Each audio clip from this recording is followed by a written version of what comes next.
अस्सलाम वालेकुम। Good afternoon to all aspirants.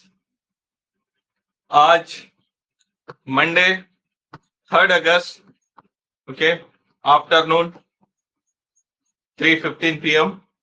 आज हम Urdu optional JKPSC mains 2026 paper one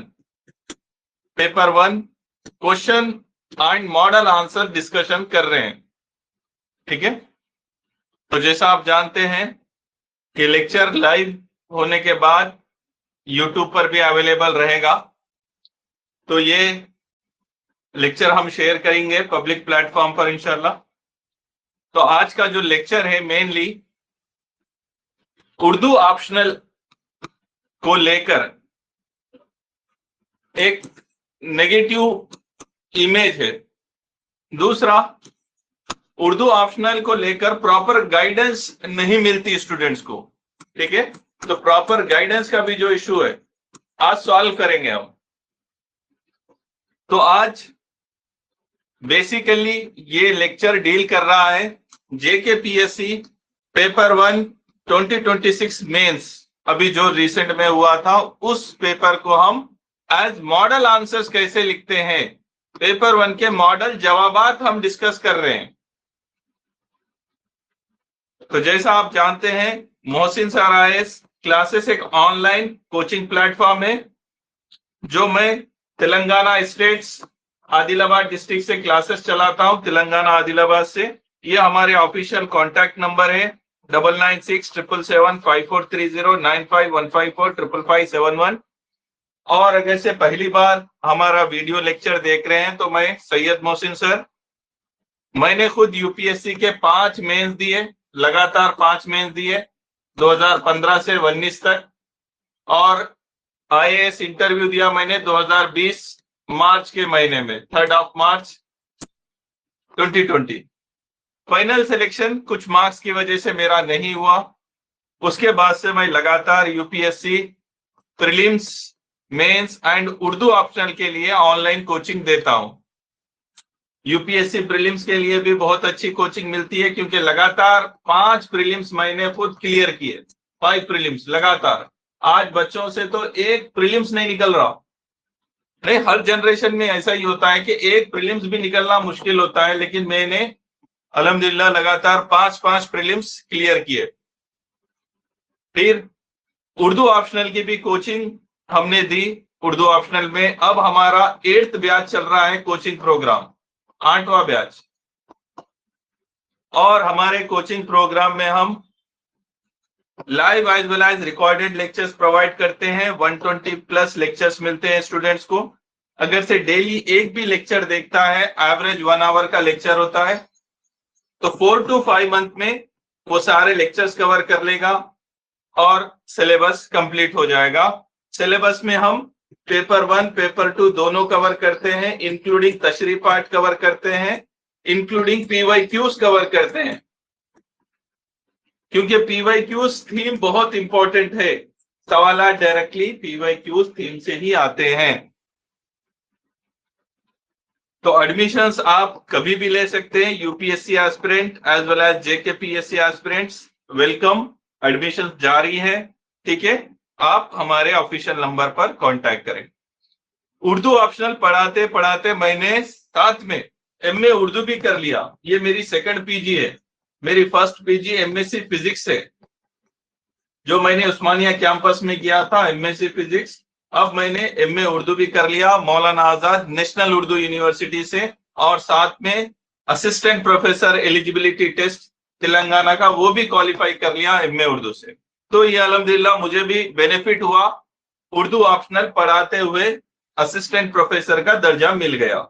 ठीक है, तो आपको मेरे पास गाइडेंस में एक यूपीएससी का माइंडसेट मिलेगा, how to write UPSC answers mains के लिए, एज वेल एज एक प्रोफेसर की नजर से भी कंटेंट कितना सही है कितना गलत है वो भी आपको यहाँ पर ऑब्जेक्टिव एनालिसिस मिल जाएगा। तो दोनों चीजें अल्हम्दुलिल्लाह अपने पास मिल जाएगी। ठीक है, तो जैसा मैं बताया जेकेपीएससी के न्यू नोटिफिकेशंस आने वाले हैं, उसके लिए अभी से तैयारी कर लो। जो स्टूडेंट हमारे पास मई के महीने में लेक्चर्स लिए थे वो दिसंबर से पहले पूरे लेक्चर्स कवर कर लो। डेली एक लेक्चर देखो, कवर हो जाएगा। रिमेनिंग जो प्रीलिम्स और मेंस में गैप होता है वहां पर remaining lectures and answer writing कर लेना, हो जाएगा। As well as UPSC aspirants भी कवर कर लो। तो आज जो चीज मैं इस लेक्चर में ले रहा हूं वो इससे पहले कोई भी फैकल्टी या कोई भी प्लेटफॉर्म नहीं लिया कि एक्चुअल आंसर कैसे लिखते हैं, how topper use to write answers. तो आज हम उर्दू ऑप्शनल पेपर 1 के मॉडल आंसर्स बता रहा हूं मैं आपको, ठीक है।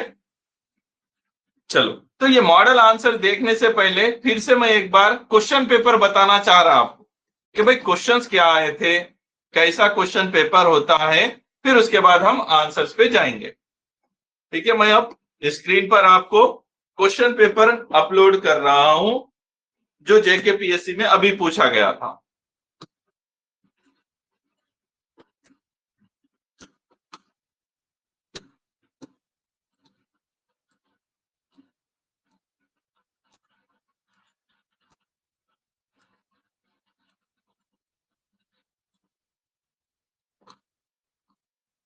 हाँ, पेपर 1 जेकेपीएससी जून, राइट। यहां पर स्क्रीन पर अब आपको पेपर आ जाएगा। देखो, ये जेकेपीएससी मेंस 2026 पेपर 1 हुआ था 30 जून को। 30 जून को पेपर 1 हुआ था। उससे पहले मैंने हमारे स्टूडेंट्स को, जो इस बार अराउंड 10 एस्पिरेंट्स हमारे पास से मेंस दे रहे थे, उनको 2 दिन पहले ही मैं एक्सपेक्टेड थीम्स भी दे दिया था कि भाई मुझे लग रहा है कि पेपर 1 पेपर 2 में ये एक्सपेक्टेड क्वेश्चन है, आप इसको पढ़ लो, रिवीजन कर लो और एग्जाम को जाओ। और अल्हम्दुलिल्लाह वही एक्सपेक्टेड थीम्स क्वेश्चन पेपर में भी आए। तो हर साल जब भी आप लोग जेकेपीएससी यूपीएससी मेंस देंगे, लेट सपोज जेकेपीएससी 2027, उससे पहले ही मैं आपको एडवांस में टॉपिक दे दूंगा। अब पढ़ाने को तो मैं 120 लेक्चर पढ़ा रहा हूं या उससे ज्यादा पढ़ा रहा हूं, ये अलग बात है कि हर चीज का कॉन्सेप्ट रहना, लेकिन जब एग्जाम को जाते तुम लोग तो पेपर 1 उसके लिए मैं एक 25 टॉपिक दे दूंगा, पेपर 2 एक 25 टॉपिक दे दूंगा, बस इसी में से आपको 20-20 सवाल डायरेक्टली आ जाएंगे इंशाल्लाह। हर साल यूपीएससी में रहने दो, जेकेपीएससी में रहने दो, आपको पहले से ही टॉपिक में दे सकता अल्हम्दुलिल्लाह। तो आप ये बेफिक्र रहिए कि भाई हमारे सर एक्सपीरियंस टीचर है, क्योंकि भाई लगातार 8 बैच तो मैं पढ़ाया हूं, पिछले 5 मेंस मैं लिख दिया हूं, लगातार इंगेज हूं, एमए उर्दू कर लिया, तो मेरा हर रोज का काम ही ये है। तो सोचो जो फैकल्टी दिन रात जिस सब्जेक्ट में है भाई उसका दिमाग तो चलेगा उस सब्जेक्ट में। तो अल्हम्दुलिल्लाह आपको हर साल जैसे 2026 के लिए थीम्स निकाल के दिया मैं, 27-28 जब तक भी अपन इंशाल्लाह काम करेंगे निकाल के दे दूंगा, ठीक है। तो यहाँ पर रफ हैंडराइटिंग में मैंने बच्चों को निकाल के दे दिया था ये थीम्स, पेपर 1 के थीम्स बोल के ऐसे निकाल के जस्ट व्हाट्सएप कर दिया था, जैसे यहाँ आप देख सकते हैं। कदीम हिंद आरियाई दौर और इस दौर की अहमियत, इस दौर में संस्कृत की अहमियत, ऐसा तैयार कर लो बोल के बोला मैं। वस्त हिंद आरियाई दौर या वस्त हिंद आरियाई दौर की जबानें, अभरनिश, शोरशीनी अभरनिश वगैरह, या मगरबी हिंदी और उसकी बोलियां, उर्दू जबान का आगाज और इर्तिखा, जदीद हिंद आरियाई दौर, उर्दू एक जदीद हिंद आरियाई जबान है, ये सब निकाल के दे दिया मैं। अब तुम क्वेश्चन पेपर देखो, तुम्हें नजर आएगा कि यार पूरा का पूरा क्वेश्चन पेपर वैसा ही है। अब ये ऑफिशियल पेपर है, ये जो स्क्रीन पे देख रहे तुम, ये ऑफिशियल पेपर है, पेपर 1 जो 30 तारीख को हुआ,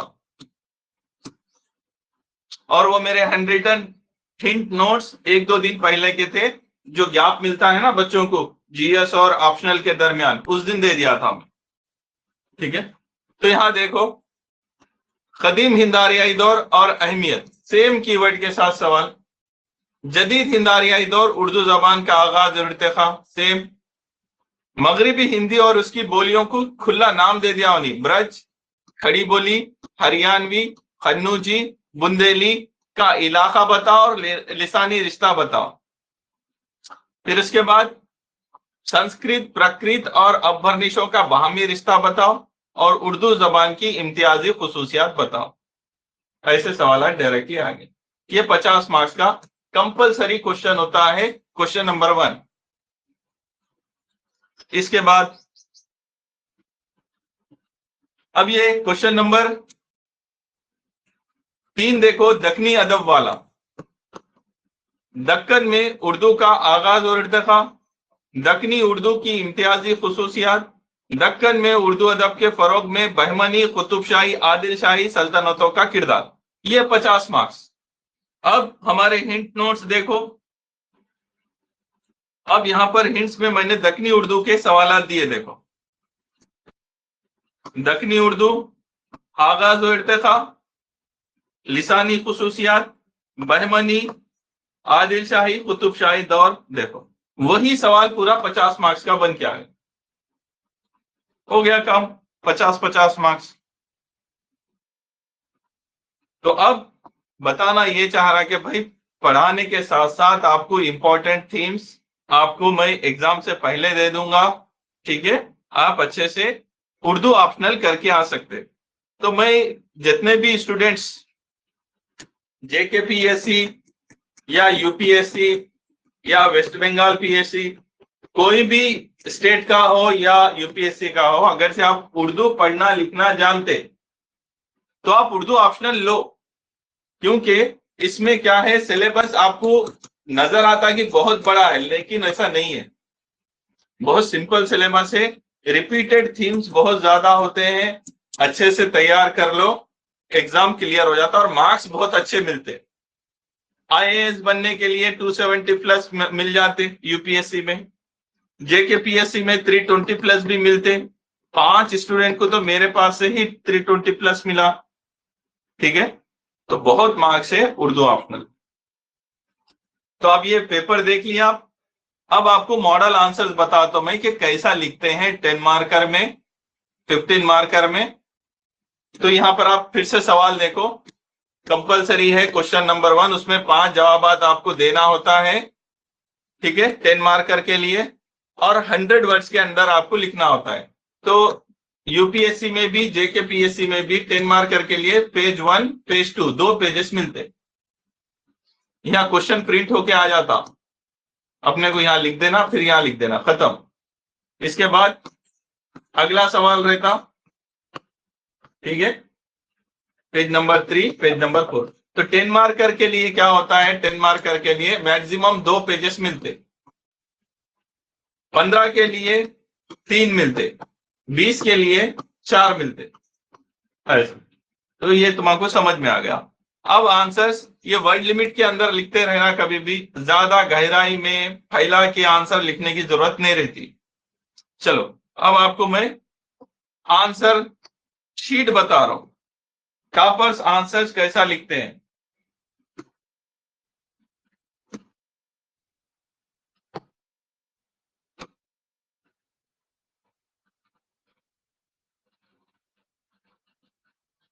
या नजर आ रहा आपको पेज? हाँ सर। हाँ राइट।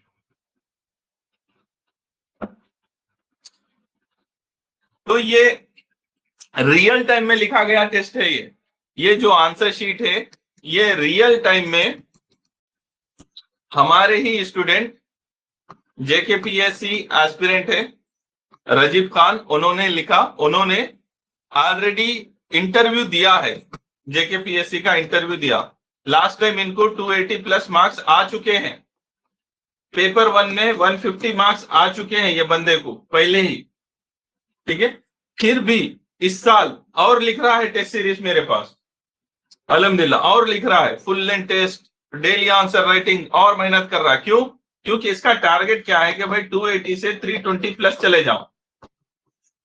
यहां पर अगर से वो 40-50 मार्क्स बढ़ा सकता तो डायरेक्टली उसका टॉप रैंक आ जाएगा। तो बंदा इस तरीके से मेहनत कर रहा, तो सोचो कितनी मेहनत करते एक्चुअल टॉपर्स। पहले ही 280 पे है, अब अगला टारगेट 320 प्लस से बन देगा। लिख रहा है टेस्ट, रिलैक्स नहीं, लिख रहा है। अब देखो कैसा लिखता है, इसकी हैंडराइटिंग देखो, स्ट्रक्चर देखो, पहली चीज, उर्दू में हैंडराइटिंग भी मैटर करती, फिर किसी भी जवाब में स्ट्रक्चर मैटर करता, और लेकिन सबसे ज्यादा मैटर करता है कंटेंट। आपका जवाब जो सवाल पूछा वैसा कंटेंट है या नहीं, ये तीन चीजें देख लेना, फिर मार्क्स मिल जाते। ठीक है, अब यहां पर देखो सवाल है क्वेश्चन नंबर 1 का, कदीम हिंद आर्याई दौर की अहमियत लिसानियात के तनाजुर में लिखिए। ये सवाल था 10 मार्कर के लिए, 2 पेजेस मिलते, तो ये पेज 1 है, फिर इसके बाद आया पेज 2, खत्म, यहां पर तक आंसर हो गया। तो बंदा क्या लिखा वो देखो, इंट्रो कैसा कर रहा, कंक्लूजन कैसा कर रहा। कदीम हिंद आर्याई दौर की अहमियत लिसानियात के तनाजुर में, तो पहले उन्हें क्या बता रहा, कदीम हिंद आर्याई दौर क्या है बता रहा। कदीम हिंद आर्याई दौर हिंद आर्याई जबानों के इर्तिखा का पहला दौर है जो 1500 कब्ल मसीह था 500 कब्ल मसीह तक कायम रहा, डिफाइन कर दिया। फिर इस दौर की नुमाइंदगी कौन सी जबान करती है, संस्कृत जबान ने की। फिर आगे संस्कृत के बारे में बता रहा कि इसी दौर में संस्कृत जबान मजहबी, अदबी और बोलचाल की सतह पर अहमियत की हामिल है, तो वो भी कीवर्ड हासिल कर लिया। फिर अब कदीम हिंद आर्याई दौर पे आगे जा रहा है, अब बता रहा है कि भाई प्रोफेसर जेसी जैन ने संस्कृत के इर्तिखा को मजहबी और क्लासिकी संस्कृत में तकसीम किया। फिर मजहबी संस्कृत क्या है, क्लासिकी संस्कृत क्या है, एक एक पैराग्राफ लिख दिया। फिर संस्कृत की इलाकाई शक्लें भी थी कदीम हिंद आर्याई दौर में, तो उसको डायग्राम डाल दिया, प्राचिया, मध्य देशा, उदेशिया, और उनका इलाका बता दिया, ये मशरिक में थी, ये वस्त में थी, ये शुमाल में थी। गहराई में जाने की जरूरत नहीं थी, बता दिया। फिर अब आगे जा रहा, और कदीम हिंद आर्याई दौर पे क्या मालूम उसको, वो लिख रहा। देखो, कदीम हिंद आर्याई दौर में संस्कृत की अहमियत उर्दू जबान के इर्तिखा में भी थी, यानी उर्दू के बहुत सारी चीजें उस वक्त जो डेवलप हुए या आज की उर्दू में पाई जाती हैं, जैसे सूती खुसूसियात बता रहा हूं, हाइया आवाजें, माकूसी आवाजें कदीम हिंद आर्याई दौर में ही इर्तिखा पा चुके थी। इसके अलावा उर्दू की जो वावेल साउंड से मसवते आ ई वगैरह भी वैदिक संस्कृत में इर्तिखा पा चुके। फिर पाणिनि की अष्टदहाई जो कवायद की किताब है उसके बारे में भी लिख दिया। फिर कंक्लूजन कि मुख्तसर कदीम हिंद आर्याई दौर लिसानियात के एतबार से एक अहम दौर है और जदीद हिंदुस्तान की मुख्तलिफ जबानें जैसे उर्दू, हिंदी वगैरह का खमीर भी इसी दौर में तैयार हुआ। तो इतना लंबा आंसर कम अल्फाज में इतने डायमेंशंस कवर करते हुए लिखा बंदा। तो ये हुआ उसके सवाल का जवाब कि कदीम हिंद आर्याई दौर की अहमियत लिसानियात के तनाजुर में लिखो। तो कंक्लूजन में जाते को उसने देखो वो कीवर्ड रिपीट किया, लिसानियात के एतबार से, और पूरा कदीम हिंद आर्याई दौर में जो अहमियत रही वो बता दी। ये एक आंसर है। अब ये बंदा रियल टाइम में पूरे 19 के 19 जवाब लिखा 3 घंटे में, 3 आवर्स में। अपने को डे 1 में जैसे आंसर नहीं आते, डे 1 में किसको भी नहीं आते कि भाई सर हम पढ़ लेना हम भी लिख सकते हैं, बोले तो नहीं आता, प्रैक्टिस से आता। चलो दूसरा आंसर,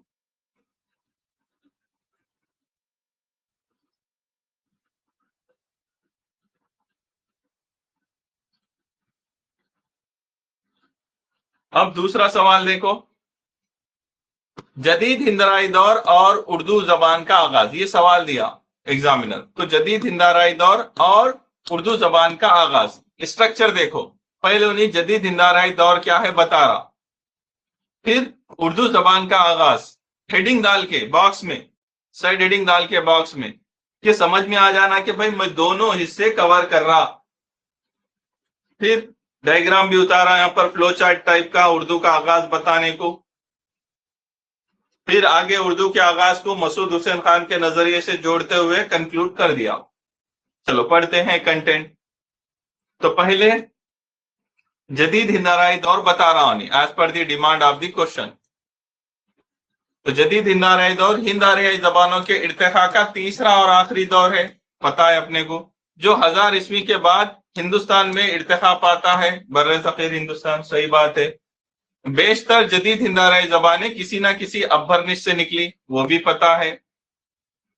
फिर जदीद हिंदाराई दौर की जबानों का जिक्र कर रहा, उन्हीं खुसूसियात का जिक्र कर रहा कि जदीद हिंदाराई ज़बानें बर्रे ज़ख़ीर के मुख्तलिफ इलाकों में बोली जाती हैं और अपनी लिसानी व सकाफती खुसूसियात रखती हैं।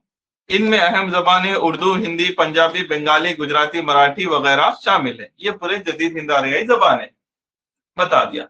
अब सवाल का दूसरा हिस्सा था उर्दू जबान का आगाज, तो वो डाल दिया, साइड हेडिंग डाल दिया। फिर बता रहा कि भाई उर्दू एक जदीद हिंदारियाई जबान है, यानी सवाल के पहले हिस्से को दूसरे हिस्से को जोड़ दिया उसने, जिसका हिंदारियाई पस मंजर 3500 साल कदीम है, जो संस्कृत से जा मिलता है उर्दू के बारे में। फिर एक डायग्राम उर्दू का कि संस्कृत से जा मिल रहा, तो संस्कृत के बाद प्रकृत आई, प्रकृत के बाद अभ्भरनिश आई, अभ्भरनिशों से जदीद दौर की जबानें आई, उसमें से एक ग्रुप था मगरिबी हिंदी और उसकी बोलियां, उसमें एक खड़ी बोली थी, उससे उर्दू निकली। समझे उसका डायग्राम? और कम स्पेस में डायग्राम डाला उन्हें, जगह लिमिटेड होती है ना भाई, तो डायग्राम वैसा डाला तो बेहतरीन मार्क्स मिलते, ऐसा लिखे तो यहां तक समझा दिया उन्हें। अब आगे उर्दू के बारे में लिख रहा उन्हें, क्या लिख रहा बंदा देखो कि बाकौल प्रोफेसर मसूद हुसैन खान, उर्दू का ढांचा खड़ी बोली पर इस्तेवार है। शुमाली हिंदुस्तान में मुसलमानों की आमद और दिल्ली सल्तनत के क़याम के बाद 1193 में खड़ी बोली पर मुसलमानों के जबानों के असरात पड़े, जिसकी वजह से उर्दू का जो है जन्म हुआ, बोल दिया उन्हें। फिर उर्दू की जो भी खुसूसियात थी जिक्र कर रहा, सादा कवायद, मुकामी बोलियों का असर, अल्फाज का इख्तलात, अवामी जबान जो भी थी, लिखते लिखते आखिर में कंक्लूड कर दिया। लिहाजा उर्दू जबान का आगाज जदीद हिंदाराई दौर में हुआ। नजरिए को वजाहत करते हुए प्रोफेसर मसूद खान ने उनकी किताब मुकदमा तारीख जबान उर्दू में पेश किया, बोल के बता दिया। तो दोनों हिस्से एड्रेस कर दिया, जदीद हिंदाराई दौर और उर्दू जबान का आगाज, हो गया आंसर। तो ऐसा कंटेंट अगर से लिखेंगे जिसपे उन्हें क्या कर रहा student, writing as per the demand of the question, जो पूछा वही लिख रहा है। एक, he is meeting the demand of the question, structure भी as per the need of the demand, structure भी वैसा ही बना रहा। हैंडराइटिंग भी ब्यूटीफुल है, आसानी से समझ में आ रही, तो ऐसे बंदे को फुल मार्क्स मिलते। फॉर एग्जाम्पल ये 10 मार्कर का है तो आराम से 6.5 या 7 मार्क्स तो मिल जाते, 6.5 से 7 मार्क्स मिलते मालूम।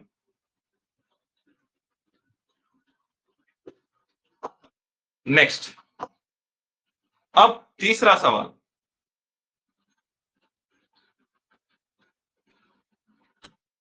जो मगरिबी हिंदी पे सवाल पूछा था उसको उसने कैसे एड्रेस किया, देखो यहां पर है। ब्रज, खड़ी बोली, हरियाणवी, कन्नौजी और बुंदेली का इलाका और उनका लिसानी रिश्ता, ये सवाल था। तो अब डिफाइन कैसा कर रहे हैं उन्होंने, जॉर्ज ग्रेसन ने क्या बोला था, इन तमाम 5 बोलियों के मजमुए को जो दिल्ली के इलाकों में या उसके अतराफ के इलाकों में बोली जाती थी और जिनका इर्तिका शोरशीनी अभ्भरनिश से 1000 ईस्वी के बाद हुआ, उसको मगरिबी हिंदी का नाम दिया। तो अब चाहा तो दूसरा स्टूडेंट क्या करता था मालूम, मगरिबी हिंदी बोल के शुरू कर देता था आंसर, लेकिन इसने ऐसा नहीं किया। इसने स्मार्ट वे में क्या किया, जो सवाल पूछा वैसा ही इंट्रो करा। इन तमाम 5 बोलियां, यानी सवाल में बोलियों का जिक्र करा था, उनका इलाका पूछा, लिसानी रिश्ता पूछा, तो वैसा ही इंट्रो भी लिखा। फिर लिसानी रिश्ते को डायग्राम भी डाला कि संस्कृत थी, फिर प्रकृत आई, अभ्भरनिश आई, उसमें शोरशीनी अभ्भरनिश आई, उससे ये 5 बोलियां निकली जिसको मगरिबी हिंदी और उसकी बोलियां बोला जाता है। देखो वेरी गुड, ऐसा डालना डायग्राम। समझ में आ रही चीजें, कम जगह में समझा दिया बंदा।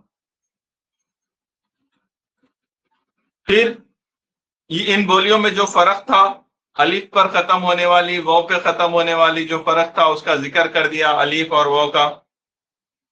फिर आ गया और जवाब को लेकर गया, खत्म हो गया। ऐसा आंसर लिख के आना। We need to introduce the answer as per the demand of the question. दूसरा कोई भी स्टूडेंट रहा तो वो सीधा मगरिबी हिंदी से मुराद बोल के शुरू कर देता था, लेकिन इसने दिमाग का इस्तेमाल किया, हाजिर दिमागी से क्या किया, जैसा सवाल पूछ रहा वैसा इंट्रो का, फिर डायग्राम भी वैसा ही निकाला। तो ये चीजें जहन में रखना। इससे ही पता चलता कि यार ये बंदा रियल टाइम पे एडमिनिस्ट्रेशन में भी कैसा डिसीजन ले सकता। ऐसे बच्चे को 10 में से 7 मिल जाते आंसर, इंशाल्लाह 10 में से 7 मिलते, क्योंकि ये रट्टा वाला कंटेंट नहीं मारा उन्हें, उस कंटेंट को यूटिलाइज किया और स्ट्रक्चर किया as per the demand of the question, वो आना। अगला देखो, अब सवाल है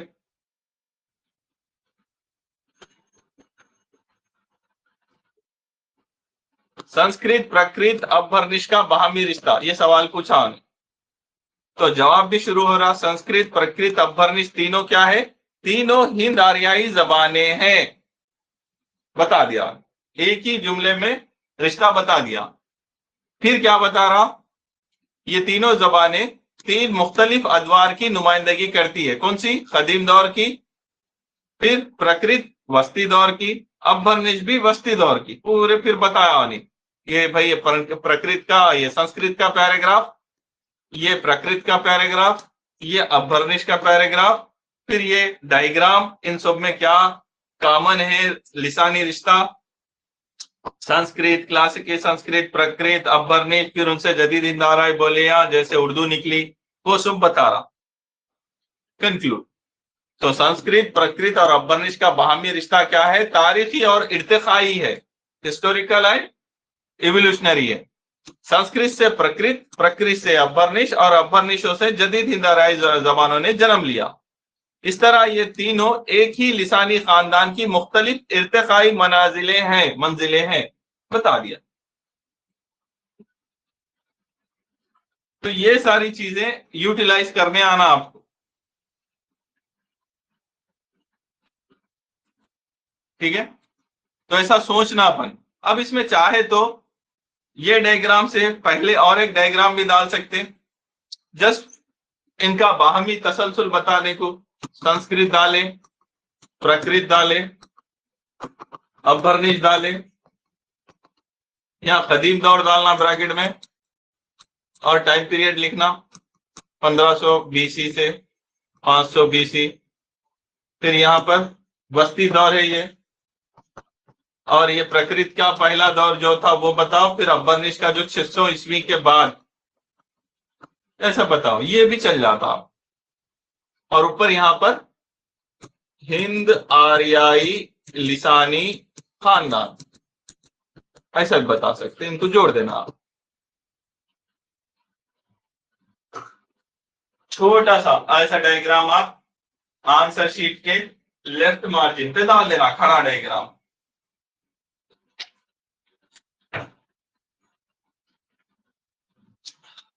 चलो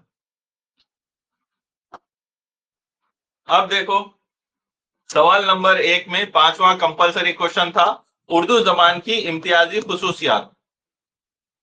जो सवाल पूछा पहले उर्दू जबान क्या है बता दिया, फिर इम्तियाजी खुसूसियात डब्बे में डाला कि भाई ये तेरा सवाल का की थीम है, तो मैं यहाँ हेडिंग बनाया। फिर क्या खुसूसियात है? एक मखलूत जबान है उर्दू, जिसमें लचक और वुसअत है, और उसके रस्मुल खत की भी जो इम्तियाजी खुसूसियात है, फिर तहजीबी, फिर इजहार की कुव्वत, ये पूरे उसके जो खुसूसियात है, बैनुल अक़वामी हैसियत वगैरह, और लास्ट में कंक्लूजन। हो गया आंसर। 7 खुसूसियात बताया इंट्रो और कंक्लूजन के साथ, आराम से 7 मार्क्स मिल जाते इसको।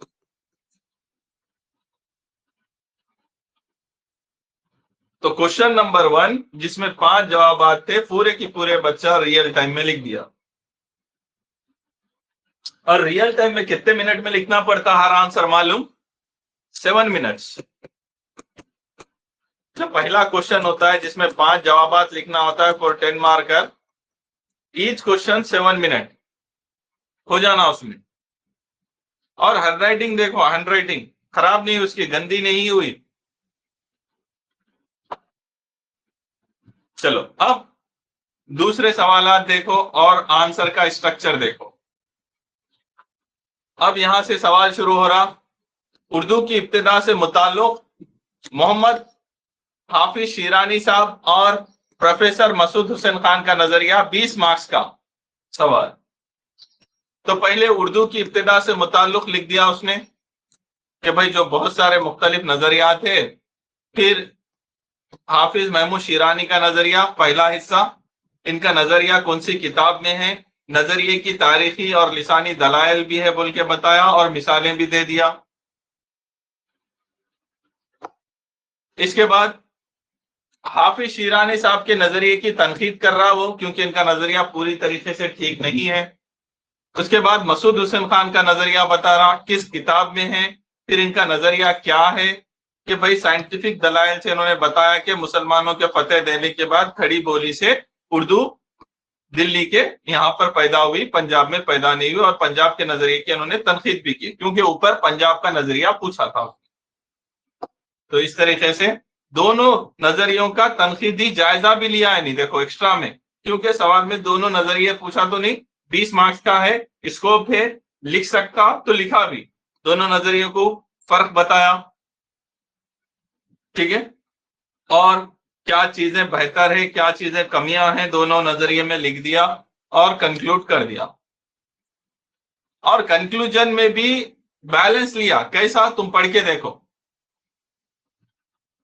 उर्दू की इब्तिदा के बारे में दो अहम नजरियात पाए जाते हैं। हाफिज महमूद शिरानी का उर्दू का आगाज पंजाब से मानते हैं, जबकि मसूद हुसैन खान उर्दू की असल दिल्ली है और उर्दू खड़ी बोली पर कायम है।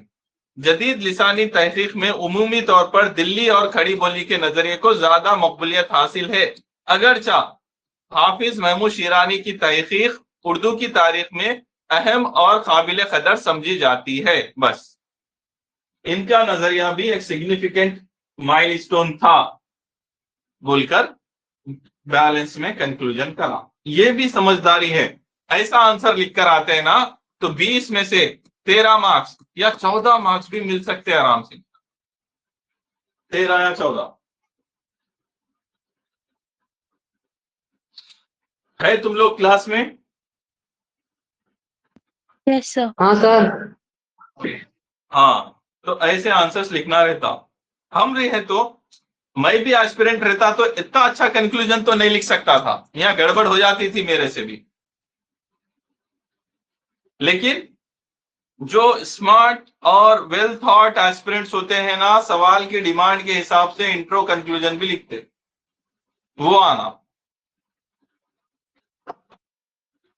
चलो उसके बाद का सवाल है, अगला सवाल है, उर्दू जबान का सूती आहंग या सूती निजाम, ये हम पढ़ाए थे, पढ़े भी अपन।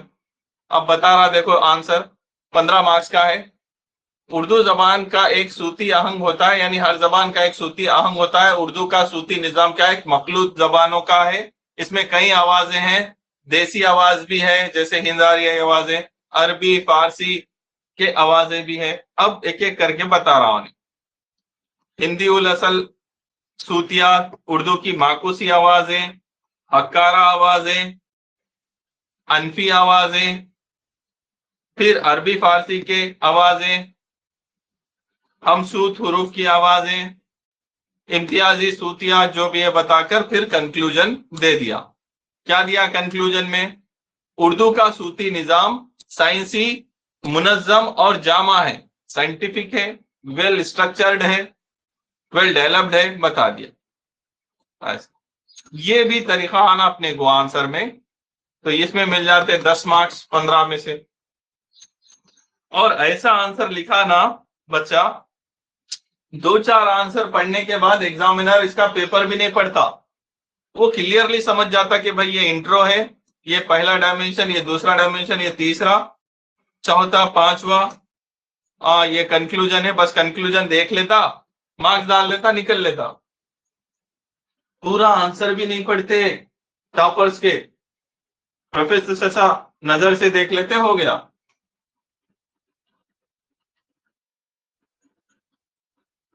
अब ये सवाल देखो, शुमाली हिंद में उर्दू जबान की इब्तिदा और फरोग का समाजी व तहजीबी पस मंजर, 15 मार्क्स। तो शुमाली हिंद में उर्दू की इब्तिदा और फरोग, तो इब्तिदा कैसा हुई क्या नहीं वो सब बता रहा हूं कि भाई ये सदियों का इर्तिकाई सफर है। मुसलमान हुक्मरानों की आमद हुई थी 13वीं सदी में और तहजीबी इख्तलात हुआ, कल्चरल कोहिजन हुआ, फिर उसके बाद दिल्ली सल्तनत का क़याम हुआ, फारसी का असर पड़ा। क्योंकि सवाल है शुमाली हिंद में उर्दू की इब्तिदा, दक्कन वाला नहीं है ये सवाल। तो ये पूरे पॉइंट वेल डिजाइंड है, लिख दिया। फिर इसके बाद सूफिया इकराम यानी शुमाल के सूफिया इकराम, फिर शहरी तहजीब यानी दिल्ली का जो कल्चर था वहां का, जिससे उर्दू डेवलप होते रही, फिर जो फौजी कैंप्स थे वहां पर भी उर्दू डेवलप हुई।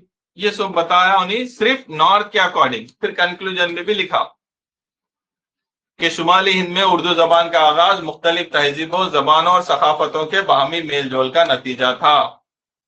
हो गया कंक्लूजन। इसमें भी 10 से 15 में से 10 मिल जाते बंदे। अब दक्कनी वाला पोर्शन, उसके भी आंसर्स कैसा लिखा देखो ने।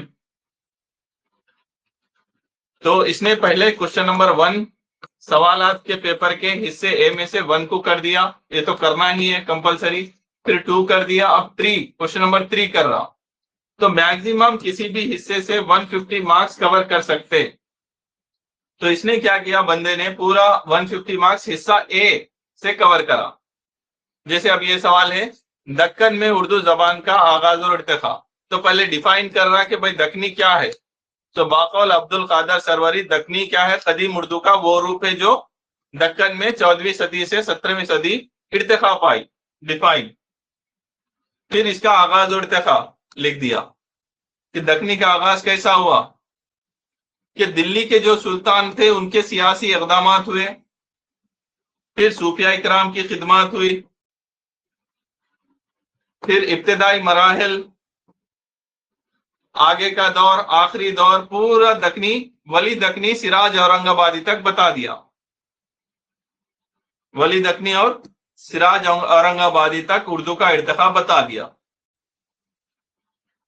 ठीक है, ये 20 मार्क्स का आंसर 4 पेज में लिख दिया, आराम से मिल जाते 13 मार्क्स 20 में से। अब ये दक्कनी उर्दू के इम्तियाजी खुसूसियात,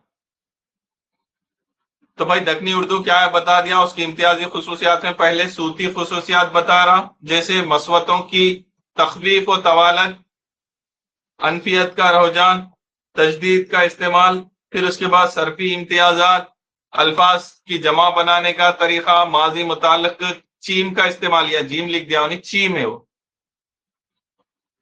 ये चीम है। गलती हो सकती, मगर इतनी छोटी गलती को थोड़ा एग्जामिनर डील कर लेता। क्यों? क्योंकि बंदा पहले से अच्छा लिखते आ रहा था, इग्नोर मार देता। ठीक है,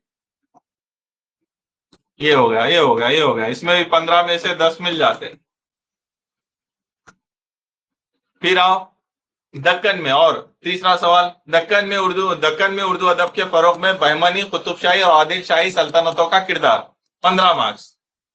तो बहमानी किरदार, कुतुबशाही का किरदार, आदिल शाही का किरदार, लिहाजा कंक्लूजन हो गया। तो अभी तक ये जो 150 मार्क्स लिसानियात में बच्चा अटेम्प्ट करा, यहीं पर इसको आराम से 100+ मार्क्स आ गए।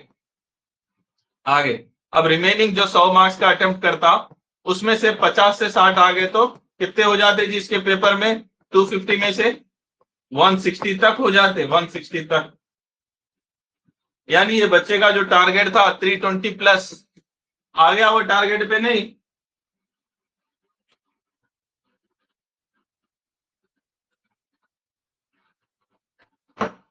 आ गया बंदा टारगेट पे। अब हाँ ये सर। सवाल आते, हाँ राइट, अब ये जो सवाल थे पेपर 1 सवालात का हिस्सा बी होता है, वहां के सवाल आते हैं। हिस्सा बी में क्वेश्चन नंबर 5 होता है, जिसमें A B C D E compulsory, then 6 7 8 कोई भी एक कर लो, क्योंकि उधर से 150 कर लिया था उन्हें, यहां से कोई 50 मार्क्स का इधर से कर लो, हो जाता। तो अब ये 10 मार्कर क्वेश्चन से उर्दू में गजल गोई की रिवायत। तो भाई उर्दू गजल का आगाज और इर्तिका, ये सवाल अब भी कराया था मैं चंद दिन पहले कि भाई जेकेपीएससी वाला कीवर्ड यूज करता है रिवायत। तो देखो गजल को डिफाइन करे उन्होंने, फिर रिवायत बताए, 14वीं सदी अमीर खुसरो का सिलसिला, फिर उसके बाद हमारे कुली कुतुब शाह का जिक्र करे, वली दखनी का जिक्र करे, फिर गालिब का दौर बताए कैसा डेवलप हो रही, फिर तरक्की पसंद तहरीक का दौर आया, फिर जदीदियत का दौर आया। तो ये देखो पूरे सिलेबस के पॉइंट्स को यूज करते हुए गजल का डेवलपमेंट बताया। ऐसे बच्चे को आराम से 7 मार्क्स मिल जाते ऐसा। नेक्स्ट, दबिस्तानी दिल्ली की अहम शायर, ये भी पढ़ लिए हम। देखो सब हेडिंग, दबिस्तानी दिल्ली के अहम शायर, यहां डिफाइन कर दिया उन्हें दबिस्तानी दिल्ली क्या है। फिर मीर तकी मीर, मिर्जा गालिब, ख्वाजा मीर दर्द, मोहम्मद रफी सौदा, शेख इब्राहिम ज़ौक़ वगैरह वगैरह। हो गया, 5-6 बता दिया, डिफाइन कर दिया, 6 मार्क्स तो मिल जाते 10 में से। देन उर्दू ड्रामा निगारी में दबिस्तानी लखनऊ की खिदमत, और सब हेडिंग देखो सेम वैसी ही है जो पूछा, दबिस्तानी लखनऊ और उर्दू ड्रामा निगारी, और पूरे पॉइंट्स वही है, ठीक है, ये भी। देन सबरस की जबान, ये सवाल पूछा 10 मार्कर में, सबरस तो पूरा कर दिए थे हम, लेकिन क्वेश्चन स्पेसिफिक सबरस की जबान पर पूछा, यानी मुल्ला वजी का जो तर्ज तहरीर था, उसकी जो जबान थी उसके बारे में सवाल है। तो दक्कनी उर्दू का असर था, जबान पे सादगी थी, उस वक्त की सादगी। अरबी फारसी का भी असर था, मुकामी जबानों के अल्फाज भी थे, मुहावरे और कहावतों का इस्तेमाल हुआ, सूफियाना रंग था। तो ये पूरी सबरस की जबान की इम्तियाजात, 6 पॉइंट तो लिख दिया उन्हें, इंट्रो बॉडी कंक्लूजन भी है, तो आराम से 7 मार्क्स। देन उर्दू में रुबाई की रिवायत 20 मार्क्स,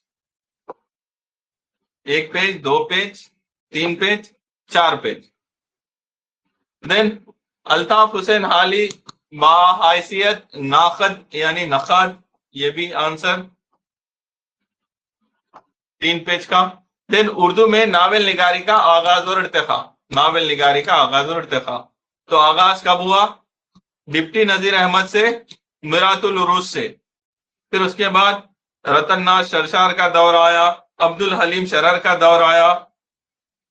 अब देखो तुम, ये बच्चा पूरे कीवर्ड्स अंडरलाइन भी करते जा रहा।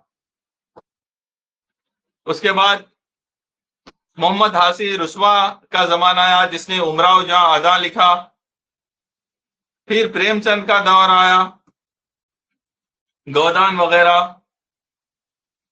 फिर रोमानी नावलों का दौर आया, फिर तरक्की पसंद तहरीक का दौर आया, फिर जदीदियत का दौर आया। सब बताते बताते उर्दू नावल का आगाज और इर्तिका भी बता दिया। भाई इसमें भी उसको 15 में से 10.5 या 11 तो मिल जाते हैं इंशाल्लाह, उतना कंटेंट लिखा उन्हें, क्योंकि यहाँ पूरे एग्जाम्पल से सज्जाद जहीर का लंदन की रात, असमत का टेढ़ी लकीर, अब्दुल्ला हुसैन का उदास नस्लें, इतना तो मुझे भी याद नहीं रहता, जब मैं लिखूं तो बच्चा लिख दिया। तो मैं इसको पेपर करेक्शन करके दिया अल्हम्दुलिल्लाह, इसको आए इस पेपर में 160 आउट ऑफ 250। और ये बच्चा जब इंटरव्यू दे रहा था उस साल भी मेरे पास टेस्ट सीरीज लिख रहा था, उस साल भी मैं इसकी एक कॉपी उठा के रख लिया था पहले ही, टॉपर कॉपी बोल के, उसको मैंने 150 दिया था उस साल भी, पेपर 1 की बात बता रहा हूं। तो 150 आए भी उसको। तो अब तुम क्या समझ रहे, देखो उर्दू ऑप्शनल के लिए सब कुछ अवेलेबल है, कोचिंग होना है, आंसर राइटिंग करना है, मॉडल आंसर्स है, टॉपर्स कॉपी है, सिलेक्शन है, बच्चे आईएएस बन रहे, आईआरएस बन रहे, सब कुछ हो रहा। अब क्या होना, तुम्हारी मेहनत होना, मेहनत। अच्छे से मेहनत करो, इंशाल्लाह कामयाब हो जाते तुम लोग। Yes sir. तो थोड़ा सा शुरुआत में डर लगता, सभी को डर लगता, टेंशन मत लो। अब वो जो टॉपर्स का भी बताया हूं भाई, पहले ही वो 150 मार्क्स ला चुका सो बंदा है ना, तो तुम लोग दिल पे मत ले लो यार, एक दिन में मेरी हैंडराइटिंग भी इतनी साफ हो जाना, स्ट्रक्चर भी पूरा ऐसा पक्का हो जाना, इंट्रो भी वैसा आ जाना, कंक्लूजन भी वैसा आना, बोल के घबराने की जरूरत नहीं है। 1-2 महीना आंसर राइटिंग करे तो भी आपको इंट्रो, कंक्लूजन, बॉडी सब ठीक हो जाती। लेकिन आंसर राइटिंग कब करना? पहले आप सिलेबस कवर करना, ये पूरे 120 लेक्चर्स डेली एक देखते जाओ, 4-5 महीने में कवर करो, फिर उसके बाद ज्वाइन करो आंसर राइटिंग। फिर यूपीएससी लिखो, आईएएस बनो, जेकेपीएससी लो, सिलेक्शन लो, हो गया काम। तो आपके पास उर्दू ऑप्शनल में बहुत अच्छा मौका है यूपीएससी और जेकेपीएससी में सिलेक्शन लेने का। ठीक है, हमारे पास मोहसिन सर आईएएस क्लासेस के पास पूरा coaching program, answer writing, toppers copy, everything is available. Okay, आप कांटेक्ट करो इंशाल्लाह और रहनुमाई लो, मेहनत करो। मगर मैं बोल रहा कि भाई डेली एक लेक्चर देखना है तो देखो, आंसर लिखना है लिखो, मेहनत करो। तुम्हारे सामने मिसाल दे रहा हूं मैं, जो बच्चा पहले ही 150 ला चुका वो मेहनत कर रहा। ओके, तो आज की यस ये सर। क्लास, हाँ ये क्लास कंप्लीट कर रहे हैं अल्हम्दुलिल्लाह। Okay, so thanks for attending live lecture. Allah Hafiz.